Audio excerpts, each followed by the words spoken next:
일상 블로그를 운영하고 있는 꼬맹이라고 합니다. 사실 요즘 블로그 많이 찾아오셔서 난임이나 자궁 질환에 대해서 질문을 주시는 분들이 종종 계신데 이런 궁금증을 많은 분들과 함께 나누면 좋겠다고 생각해서 영상을 찍게 됐어요.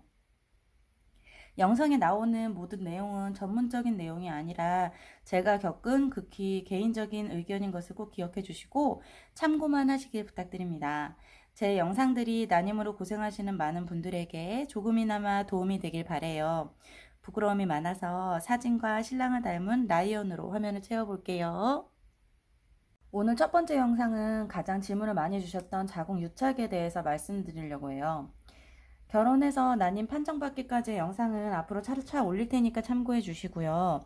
사실 자궁유착이 있었어도 자각할 수 있는 증상이 하나도 없었기 때문에 유착이라는 사실은 아예 몰랐어요. 다만 생리통이 심했던 거 그건 성근증 영향이라고 생각을 했지요. 제가 성근증도 또 있거든요. 간혹 유착이 생기게 되면서 생리량이 갑자기 극도로 적어지는 분들이 있기는 하다고 하더라고요. 그래서 유착을 알 수도 있지만 저는 난임병원에 가서 나팔관 조영수를 통해서 유착을 발견을 했고 자궁경으로 직접 유착 정도를 판단해서 진단 내리게 된 케이스예요.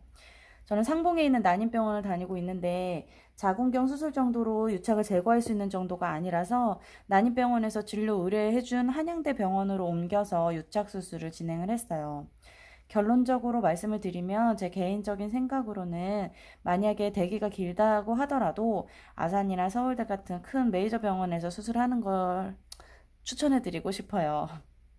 난임병원에서 연결해 주었기 때문에 따로 다시 검사를 하지 않는다는 것 말고는 특별한 메리트가 없었고 사실 결론적으로 말씀드리면 유착이 100% 제거가 되지 않았기 때문에 그 후에도 자궁경으로 몇 번의 수술을 더 하게 되었거든요. 원래 병원마다 교수님마다 잘하시는 분야가 따로 있잖아요. 뭐 근종은 뭐 어느 병원의 어느 교수, 성근증은 어느 교수 등등 이런 거를 제가 사실 미리 알았다라면 저도 조금 생각을 더 해봤을 텐데 사실 그때는 그냥 빨리 수술하고 시험관 하기에 너무 빨리 시작해야지라는 조급한 마음이 있었던 것 같아요. 아무튼 마리아에서 자궁경으로는 유착 제거를 하기에 범위가 너무 컸고 유착이 심한 상태였기 때문에 수면 마취로 진행이 어려웠고 큰 병원으로 가서 가스 마취를 통해서 수술이 진행이 됐어요. 한양대에 계신 여자 교수님한테 저는 수술을 받았고요.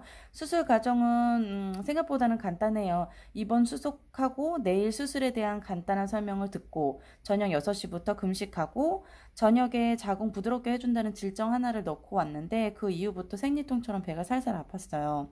진통제를 주고 또 잠자는 걸 도와준다는 안정제 성분의 약인 것 같은데 진통제랑 같이 두 알을 먹고 일찍 잠자리에 들었지만 잠이 잘 올 리가 없죠. 배는 계속 살살 아프더라고요.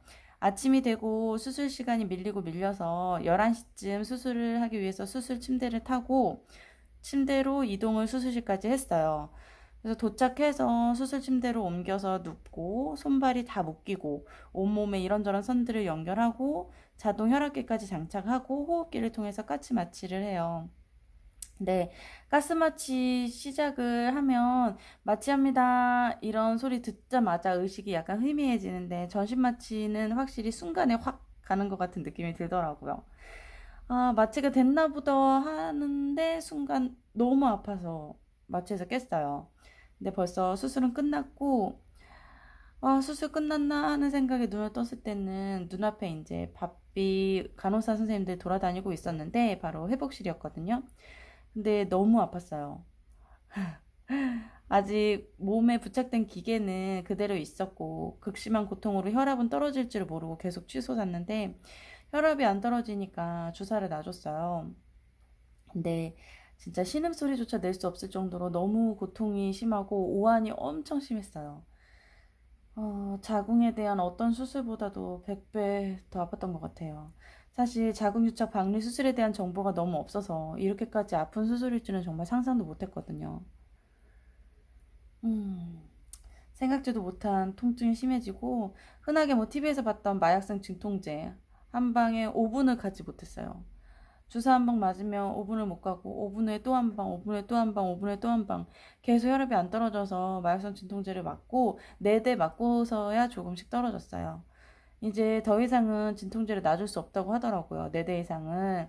그래서 몸을 비비꼬면서 통증 없어지기를 바라고 시간이 진짜 더디게 가는데 1시간 정도 지나고 나서 병실로 옮기고 이제 병실에서도 진짜 하얗게 질려서 고통스러워했고 진통제 몇 알을 추가로 더 먹고 나서 겨우겨우 퇴원 수속을 했는데 바로 퇴원하고 집으로 왔어요. 집으로 귀가해서도 하루 동안은 거의 통증이 계속됐고요. 차차 통증이 사그러들었고 유착수술 이야기를 들으니까 자궁 속에 아주 차가운 물을 가득가득 채워서 자궁을 최대한 늘린 다음에 유착 부분을 잘라낸다고 하더라고요. 저는 자궁 자체가 위아래가 딱 붙어서 자궁 형태조차도 없는 그런 심한 유착이었기 때문에 자궁에다가 물을 가득 넣어서 그 부분들을 절개를 하는 수술을 한 건데 차가운 물을 가득 채우기 때문에 엄청난 오한이랑 또 자궁이 늘어났다가 수축하는 그런 과정에서 통증, 또 잘라낸 부분에서 나타나는 통증, 거기다가 성근증 때문에 자궁이 잘 늘어나지도 않았다고 하더라고요. 그래서 수술을 이렇게 끝냈고 재유착을 방지하기 위해서 풍선을 자궁 속에 넣어놨는데 이 풍선은 사실 뭐 크게 역할을 하지는 않아요. 왜냐면 풍선 자체가 되게 커다란 그런 건 아니거든요. 근데 이 풍선은 찾아보면 나오지만 이 남아용 소변줄이라고 해서 그 소변줄을 우리가 흔히 말하는 이렇게 풍선으로 해서 자궁 내에 삽입을 하더라고요. 그래서 이 풍선에 연결된 선이 피주머니로 연결돼서 무릎까지 제가 착용을 하고 있었고요. 피는 뭐 한 2, 3일 정도는 조금씩 나왔던 것 같아요. 그래서 이 피주머니를 발목에 고정을 하고 일주일을 지내게 돼서 굉장히 불편했던 기억이 있어요. 이렇게 해서 유착 수술을 다 마쳤는데 그리고 나서 한양대 병원에서 계속 외래 진료를 받으면서 자궁을 이제 회복시키는 그런 약을 통해서 유착 수술을 마치게 됐어요. 유착 수술 후기와 그 다음 난임 시술에 대해서는 다음 영상을 통해서 또 올리도록 할게요. 제가 유착 수술하고 난 후기를 이렇게 올리면서 사람들이 많이 질문을 주셨던 거는 뭐 통증이 많냐, 다음에 또 재유착이 되지 않았냐, 그리고 뭐 어느 병원에서 유착 수술하는 것이 가장 좋으냐 등등의 질문을 많이 주셨는데 아까 말씀드린 것처럼 사실 시간적인 여유가 된다면 잘 알아보셔서 유착 수술을 잘한다는 교수님이나 병원을 찾아가시는 것도 좋은 방법일 것 같고요.